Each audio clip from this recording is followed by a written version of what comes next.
Hello everyone, इस video में हम लोग समास को डिस्कस करने वाले हैं। समास कितने प्रकार के होते हैं, समास के कितने भेद होते हैं। आपसे पूछा जाए कि ये कौन सा समास है तो आप कैसे इसे बताएंगे। अगर आपको समस्त पद दिया हो और आपको उसका विग्रह करने को कहे तो आप किस तरीके से उसका विग्रह कर सकते हैं।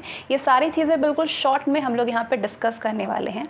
समास क्या होता है? समास को इंग्लिश में कंपाउंड कहा जाता है। कंपाउंड क्या होता है? दो या दो से अधिक शब्दों के मेल से जो नया शब्द बनेगा उसे समास कहते हैं, उसे कंपाउंड कहते हैं। जैसे दो शब्द हिमालय धन पुत्र, इन दो शब्दों से क्या नया शब्द बना? हिमालय पुत्र बना, यानी हिमालय का पुत्र। भाई धन बहन यानी भाई बहन, इन दोनों शब्दों के मेल से क्या बना?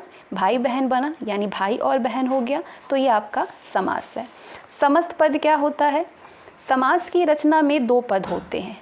समास की रचना में दो पद होते हैं, एक होता है प्रथम पद और दूसरा होता है द्वितीय पद।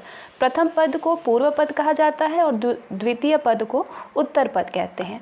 इन दोनों पदों से निर्मित एक नया शब्द बनेगा, उसको समस्त पद कहते हैं। प्रथम पद और द्वितीय पद यानी द्वितीय पूर्व पद और उत्तर पद से बना एक नया शब्द होगा, उसको समस्त विग्रह कहा जाता है। इसको आप कैसे पहचानेंगे? जैसे यहाँ नीचे एग्जाम्पल दिया है, माखन चोर। माखन चोर, ये दोनों शब्दों से को जोड़ करके जो नया शब्द निर्मित हो रहा है माखन चोर, ये आपका समस्त पद है। अब इसमें पूर्व पद आपसे पूछे कि माखन चोर में पूर्व पद कौन सा है, तो इसमें माखन आपका पूर्व पद है, चोर क्या है? चोर यहाँ पे आपका उत्तर पद है और समस्त पद इसमें माखन चोर है। अगर इसका समास विग्रह करने को बोले माखन चोर का, तो आप क्या करेंगे? माखन को चुराने वाला। क्या लिखेंगे? माखन को चुराने वाला। इसी प्रकार से दूसरा एग्जाम्पल है यथाशक्ति। यथाशक्ति को अगर जोड़ दें तो ये आपका समस्त विग्रह है। दो शब्दों से जो जुड़ करके ये नया शब्द बन गया यथाशक्ति, ये आपका समस्त पद है। इसमें पूर्व पद है यथा, उत्तर पद है शक्ति। समास विग्रह बोले करने को मतलब कि शक्ति के अनुसार, यथाशक्ति यानी शक्ति के अनुसार। आई होप सारी चीज़ें समझ में आ रही होगी, बहुत ही सिंपल तरीके से बताई गई है आपको यहाँ पे। अब जानते हैं कि समास कितने प्रकार के होते हैं। तो समास जो है 6 प्रकार के होते हैं। कौन कौन से? तत्पुरुष समास, द्विगु समास, कर्मधारय समास, अव्ययी भाव समास, द्वंद्व समास और बहुव्रीहि समास। कौन कौन से समास हैं? तत्पुरुष समास, द्विगु समास, कर्मधारय समास, अव्ययी भाव समास, द्वंद्व समास और बहुव्रीहि समास। अब इन 6 प्रकार के समास को किस तरीके से आप पहचान सकते हैं, किस तरीके से इसको आंसर कर सकते हैं, वो सारी चीज़ें बहुत ही शॉर्ट में यहाँ पे हम लोग कवर करेंगे, एकदम सिंपल लैंग्वेज में। सबसे पहले बात करेंगे द्विगु समास के बारे में। द्विगु समास क्या होता है? जहाँ पे समस्त पद आप समझ रहे हैं। जैसे माखन चोर में माखन चोर को मिला करके जो माखन चोर बना, माखन चोर आपका समस्त पद था। तो उस समस्त पद के पूर्व पद माखन चोर में क्या था? माखन क्या था? उसमें पूर्व पद था। ठीक है, तो समस्त, जहाँ पे समस्त पद में पूर्व पद में यदि संख्यावाचक विशेषण हो, पूर्व पद में यदि संख्यावाचक आप समझ रहे हैं, शताब्दी, छमाही, इस तरीके से शब्द जहाँ पे संख्या जहाँ पे लगी हुई है, वो आपका द्विगु समास है। सिंपल शब्दों में कहे तो जहाँ पे समस्त पद के पूर्व पद में संख्यावाचक विशेषण होता है वो द्विगु समास कहलाता है। जैसे कि चौराहा, चौराहा में ये क्या है? ये आपका संख्यावाचक विशेषण है। ठीक है, अगर आपको इसका समस्त विग्रह करने के लिए, समस्त पद को विग्रह में बदलने के लिए या विग्रह का समस्त पद आपसे पूछे तो आप किस तरीके से निकालेंगे? जैसे कि छमाही, छमाही क्या है? ये आपका द्विगु समास है। क्यों? क्योंकि इसमें पूर्व पद क्या है? संख्यावाचक विशेषण है। इसका विग्रह करिए, यानी 6 महीनों में होने वाली। शताब्दी यानी 100 वर्षों का योग। त्रिनेत्र यानी 3 आँखें। नवग्रह का विग्रह 9 ग्रहों का समूह। त्रिलोक का विग्रह 3 लोकों का समूह। नवरत्न का विग्रह 9 रत्नों का समूह। चौमासा का विग्रह 4 महीनों का समाहार। तो ये आपका पूर्व पद में था यहाँ पे संख्यावाचक विशेषण, तो ये आपका द्विगु समास है। अगर आपको द्विगु समास का विग्रह करने के लिए बोले तो आप इस तरीके से इसका विग्रह कर सकते हैं। अब दूसरे समास को समझते हैं, कर्मधारय समास। कर्मधारय समास क्या होता है? जिस भी समास में पहला पद यानी पूर्व पद विशेषण हो और दूसरा पद यानी उत्तर पद विशेष्य हो, तो वो आपका कर्मधारय समास है। पहला पद यदि विशेषण हो, विशेषता बताए, और दूसरा पद विशेष्य हो यानी जिसके बारे में चर्चा हो रही हो, वो आपका कर्मधारय समास है। जैसे कि परमानंद, परमानंद में परम यानी जो आपका प्रथम पद है, जो आपका पहला पद है, जो आपका पूर्व पद है, वो विशेषण है, और जो दूसरा शब्द है आनंद, ये आपका उत्तर पद जो है ये विशेष्य है। यानी परम है जो आनंद, परमानंद का विग्रह परम है जो आनंद, तो इसमें आपका पहला पद विशेषण है, दूसरा विशेष्य है। इसी तरीके से दूसरा अंधकूप, इसमें प्रथम पद आपका विशेषण है, कूप क्या है जिसकी चर्चा हो रही है, ये क्या है आपका विशेष्य। तो अंधकूप का विग्रह अंधा है जो कूप। गोबर गणेश, पहला पद क्या है विशेषण है, दूसरा विशेष्य है जिसके बारे में चर्चा हो रही है, यानी गोबर से बना गणेश। श्वेतांबर का विग्रह श्वेत है जो अंबर। प्राण प्रिय, प्राण के समान प्रिय। चरण कमल, चरण क्या है इसमें, चरण आपका विशेषण है, किसके बारे में बात हो रही है, कमल के बारे में। कमल क्या है विशेष्य है। विग्रह करिए कमल के जैसे चरण, ठीक है। तो इस तरीके से और भी एग्जाम्पल आप समझ सकते हैं खुद से भी, बस मालूम होना चाहिए किस तरीके से आप कर सकते हैं। अब बात करेंगे तीसरे तरीके के समास में, यानी द्वंद्व समास। द्वंद्व समास क्या होता है, द्वंद्व समास जहाँ पे भी पहला व दूसरा दोनों ही पद प्रधान हो, या जब दोनों का विग्रह करें तो और, अथवा, या आदि आए बीच में। सिंपल शब्दों में अगर आपको परिभाषा जाननी है तो जिसके दोनों पद प्रधान हो, दोनों संज्ञाएं अथवा विशेषण हो, वो होता है द्वंद्व समास। इसका विग्रह करने के लिए दोनों पदों के बीच में और, अथवा, या जैसा योजक अवयव लिखा जाता है, ठीक है। और, अथवा, या अगर बीच में आए तो वो आपका द्वंद्व समास है। अब आसान भाषा में कहें तो जिस भी समास में बीच में इस तरीके का चिन्ह लगा होगा ऐसे, ठीक है, जैसे राम सीता, इस तरीके से बीच में लग गया चिन्ह, तो ये आपका द्वंद्व समास है, ठीक है। लेकिन यहाँ पे इसका मतलब होता है और या फिर या। तो इसका अगर समस्त विग्रह करने के लिए आपसे कहे तो कैसे करेंगे, राधा कृष्ण आपका समस्त पद है, विग्रह करिए मतलब राधा और कृष्ण। इसके बीच में क्या आया, ओ आया, और आया, ठीक है। हार और जीत के बीच में क्या आया, या, हार या जीत। नर नारी, नर और नारी। दूध दही, दूध और दही। फल फूल, फल और फूल, बीच में क्या आया, और आया या फिर या आया। ये क्या है आपके बीच में आए तो ये आपका द्वंद्व समास है। अगले समास के बारे में चर्चा करेंगे,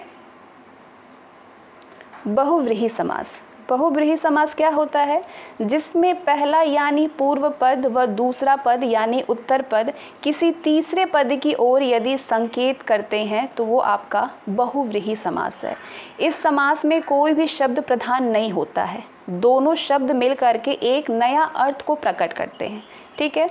दोनों पद तीसरे चीज़ को संकेत करते हैं, मतलब कि दोनों ही पद मिल करके किसी तीसरे को प्रधान बना दें, तो वो आपका क्या है, बहुव्रीहि समास है। यदि आपको विग्रह करने के लिए बोले तो कैसे करेंगे, जैसे त्रिलोचन।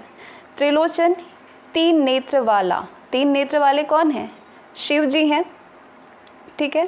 तो ये आपको त्रिलोचन, ये किसी तीसरे को संकेत कर रहा है, दोनों पद मिल करके किसी तीसरे को क्या कर रहे हैं, संकेत कर रहे हैं। अभी आपने ऊपर परिभाषा पढ़ा कि जिसमें पहला व दूसरा पद यानी त्रिलोचन, दूसरा पद किसी तीसरे को संकेत करें, तो ये किसी तीसरे को संकेत कर रहे हैं किसे, शिव जी।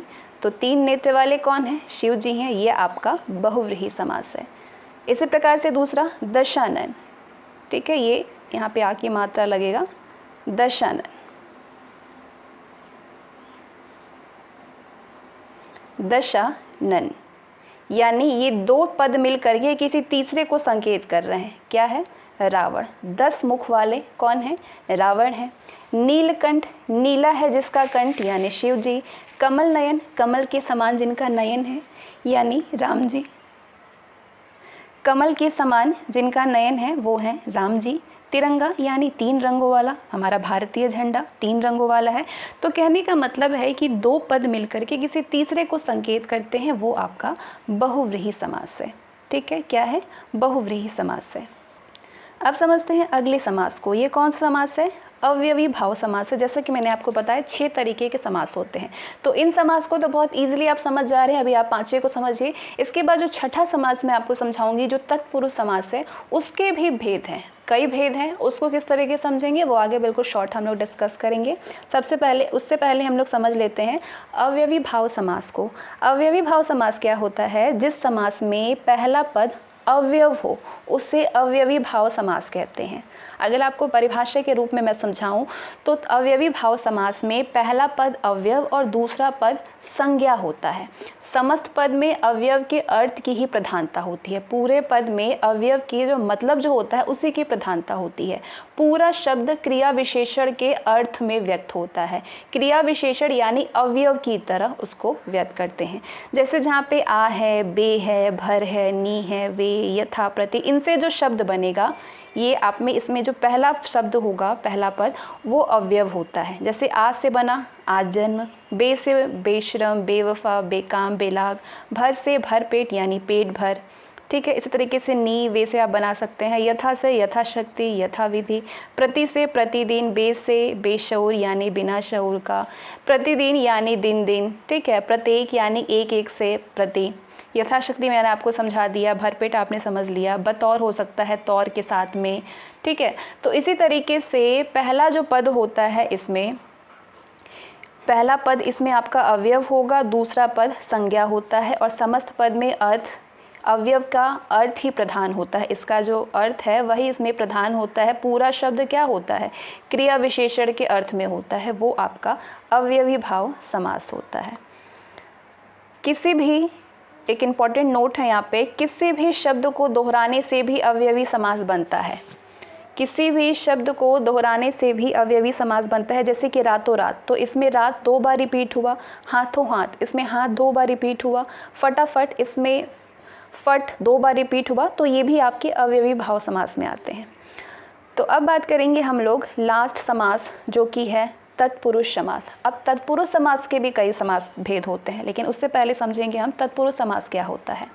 जिस भी समास के समस्त पद में उत्तर पद यानी दूसरा पद को प्रधानता प्राप्त होती है और पूर्व पद यानी पहला पद गौण होता है, उसे तत्पुरुष समास कहा जाता है। जिस भी समास का उत्तर पद यानी जो अंतिम पद होता है वो प्रधान हो, उसे तत्पुरुष समास कहते हैं। इसमें बाद वाले पद की प्रधानता रहती है, लास्ट वाले पद की। इसमें कर्ता कारक और संबोधन को छोड़ करके बाकी सभी कारकों में विभक्तियां लगा करके इसका समास विग्रह किया जाता है। ठीक है, तत्पुरुष समास के 6 प्रकार होते हैं। कौन कौन से? कर्म तत्पुरुष समास, करर तत्पुरुष समास, संप्रदान तत्पुरुष समास, अपादान तत्पुरुष समास, संबंध तत्पुरुष समास और अधिकरण तत्पुरुष समास। कर्म तत्पुरुष समास में को लगा होता है, करर तत्पुरुष में से, संप्रदान में के लिए, अपादान में से अलग, ये लगा नहीं होता है, इसमें इन चीज़ों का लोप होता है। ठीक है, संबंध में का, के, की, रा, रे, री, ये सारे का लोप हो। अधिकरण में हे, अरे, ओ, ये सारे होता है। तो अब बिल्कुल डिटेल में भी मैं इसे बताऊंगी, लेकिन थोड़े शॉर्ट में। ठीक है, ताकि आपको ईजिली समझ में आ जाए। तो पहले तो एक एग्जाम्पल आप देख सकते हैं, सुख भोगी यानी सुख को भोगने वाला। सुख भोगी में यहाँ पे किस चीज़ का लोप है? को, सुख को भोगने वाला। ये कर्म तत्पुरुष समास है। कौन सा समास है? ये कर्म तत्पुरुष समास है। देशभक्ति, देश के लिए, यहाँ पे के लिए लगा है। के लिए किस में लगेगा? संप्रदान तत्पुरुष समास में। ठीक है, जहाँ पे को हो वो कर्म तत्पुरुष समास है, जहाँ पे से है वो करर तत्पुरुष समास है, जहाँ पे के लिए है वो संप्रदान है, जहाँ पे से अलग है वो अपादान है, जहाँ पे ये सारे के, की, रा, रे, री वो आपके संबंध तत्पुरुष समास है, जहाँ पे आपका हे, अरे, ओ ये आपके अधिकरण तत्पुरुष समास है। और बैकग्राउंड जो नॉइज़ हो रहा है उसको आप इग्नोर करें, वे सिर्फ काम की चीज़ें सुनिए, यहाँ पे नॉइज़ होते रहते हैं। ठीक है, कारक के 8 भेद होते हैं। तो तत्पुरुष समास में कर्ता और संबोधन कारक को छोड़ करके सभी 6 कारक होते हैं। ठीक है, कर्ता और संबंध कारक को छोड़ करके सभी 6 कारक होते हैं। तो इन सारे 6 कारक को एक एक करके हम लोग सारे समास को समझेंगे, जो 6 तरीके के समास होते हैं। जिस समय में जिस कारक की विभक्ति चिन्ह का लोप होगा, यानी जिस चीज़ का लोप होगा वही तत्पुरुष समास होगा। जैसे को का लोप होगा तो आपका कर्म तत्पुरुष समास है, के लिए का लोप होगा तो संप्रदान होगा। चलिए एक एक करके यहाँ पे आप आगे समझ सकते हैं। कर्म तत्पुरुष समास, जिस भी समास में को का लोप हो जाए, लोप मतलब समझते हैं आप, लोप मतलब गायब हो जाना, को दिखाई ना दे लेकिन आपको उसके अर्थ से आपको समझ में आ रहा है कि उसमें को लगा होगा। तो जिस भी समास में को का लोप हो, यानी जिसकी विभक्ति का लोप होगा, को विभक्ति का लोप होगा, वो वही तत्पुरुष समास है। जैसे उदाहरण स्वर्गगत, स्वर्गगत मतलब स्वर्ग को जाने वाला, तो इसमें को क्या है, को का लोप हो गया है, तो ये कौन सा समास है, ये कर्म तत्पुरुष समास है। दूसरा ग्रामगत, ग्रामगत आपसे पूछे कि कौन सा समास है, तो ये कर्म तत्पुरुष समास है, यानी ग्राम को गया हुआ। यश प्राप्त, यश को प्राप्त। कष्ट भोगी, कष्ट को भोगने वाला, तो इन सारे में को का लोप है, को का लोप है, तो ये क्या है, ये कर्म तत्पुरुष समास है। इसी तरीके से अगर आपको और भी एग्जाम्पल दे दिया जाए तो आप इसको बहुत ईजिली समझ पाएंगे, क्योंकि अगर जहाँ पे भी आपको लगे कि को लगा होगा और वो दिखाई नहीं दे रहा है, जैसे सुख प्राप्त, सुख को प्राप्त, ठीक है। जैसे कि माखन चोर ही एग्जाम्पल जो मैंने स्टार्टिंग में लिया हुआ था वही मैं आपको समझा देती हूँ। माखन चोर दिया है, ठीक है। तो अगर इसको आप समझने की कोशिश करें तो ये आपका समस्त पद है, ये आपका पहला पद है, ये आपका दूसरा पद है। समझने की कोशिश करेंगे अगर आप, तो माखन चोर का अगर आप विग्रह करेंगे तो मतलब होगा माखन को चुराने वाला।